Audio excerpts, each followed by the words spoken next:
Hello, welcome to Suppository Lab. Today we will be making Nifedipine rectal rockets. The calculations must be done first. We practice some calculations using different methods on how to increase the number or the amount to account for waste. For today's exercise, we're going to actually be working in groups of 4. This formula calls for making 30 suppositories, and in groups of 4, we will be making 15 suppositories per group and filling 6 times 2 or 12 suppositories for each group.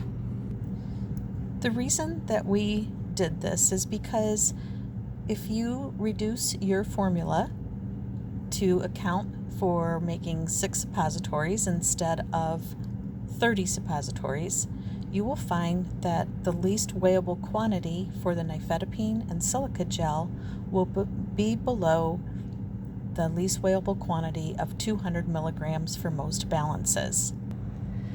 Therefore, we will be using the smaller balances today with the least weighable quantity expected of 200 milligrams, and we will not be using the larger balances. This is what those balances look like. The manufacturer specification for these larger balances by OHouse are the least weighable quantity of 500 milligrams. Here are some quick calculations after I decided to make 15 suppositories. Nifedipine, abbreviated there. If you do ratio and proportion, you'll need 0.487 grams, and we will be using blue lactose in lieu of the nifedipine. The silica gel will require 0.375 grams, and the SPG suppository base will require 94.53 grams. I may have said 0.375 milligrams. It's 0.375 grams on the silica gel. Working together in groups using the quantities aforementioned will prevent waste in the lab. So what you will be doing is weighing approximately this much in a large weigh boat of the SPG suppository base. The blue lactose will be the 0.487 grams, which will take place of the nifedipine, and the micronized silica gel, which is the suspending agent in this preparation, will be the 0.375 grams. Working together, you will make a water bath or set up a water bath using a large 1000 ml beaker, which will be supplied to you. You will then put your SPG suppository base that you have weighed in the water bath, like so. You will also have a thermometer in your desk. It comes with a protector, and you remove it from the protector if it's in there, and you turn it on. This one has been turned on, and make sure that the reading is in Celsius. You will then set up your thermometer so that it sits neatly in the 400 ml beaker, and you will place it with the clothespin so that the tip of the thermometer does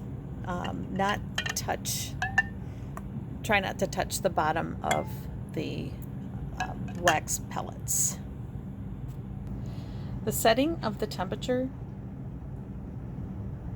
is, I'm setting it at about 5 right now, and I will probably have to adjust it. According to the preparatory instructions, the temperature should not exceed 45 degrees Celsius. While someone is monitoring the water bath, someone else can take the blue lactose, which is for the nifedipine, and the silica gel, which is the suspending agent, and triturate them together in a mortar and pestle.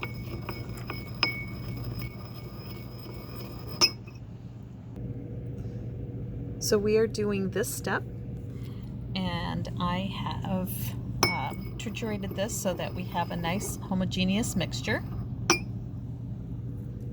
And then we are going to continue to melt the Sapazi base, the SPG Sapazi base, in the water bath.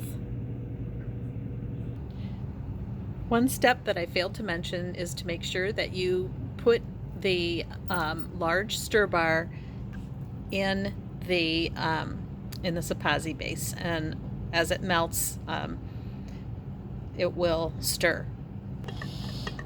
So as you can see, I have the stir bar going. Right now I've turned up the heat to about 6, and I've also put the stir bar speed on at about 2.5. The amount of water that I used for the water bath was about 300 mLs, and it's displaced, so it looks like it's about 500, or about 550. I have also noted the time is about 4:30 p.m. right now, so I will see how long this SPG base takes to melt. I have also gotten out a glass stirring rod so that I can see where we're at with the SPG melting. So while I'm waiting for it to melt, because you can see the we're not going to add the mixture of the nifedipine and the silica gel to the hot water bath until it melts. So while we're waiting for it to melt, we're going to take our rectal rocket mold out of the box and see how it's put together. When you are done, it'll go back in the same way, but it comes with this foam protecting on the sides. Please put the box back into the drawer while you are using the rectal rocket mold.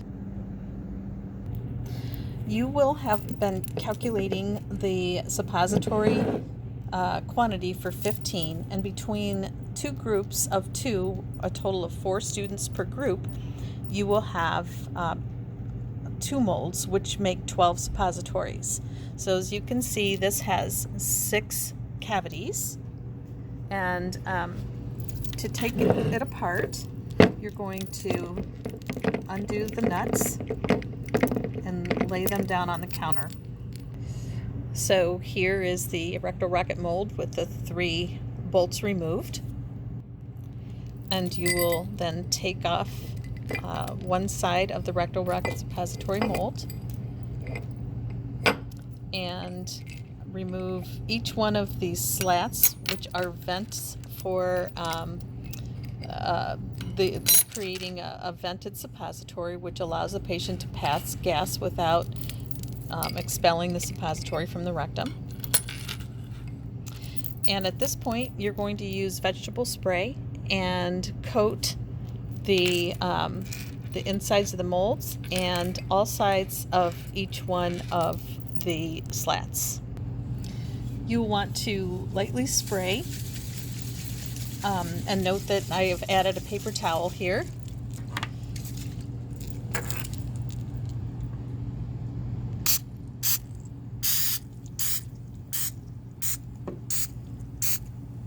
And you don't want to use too much because you don't want the vegetable oil to pool at the end, at the tip of the suppository.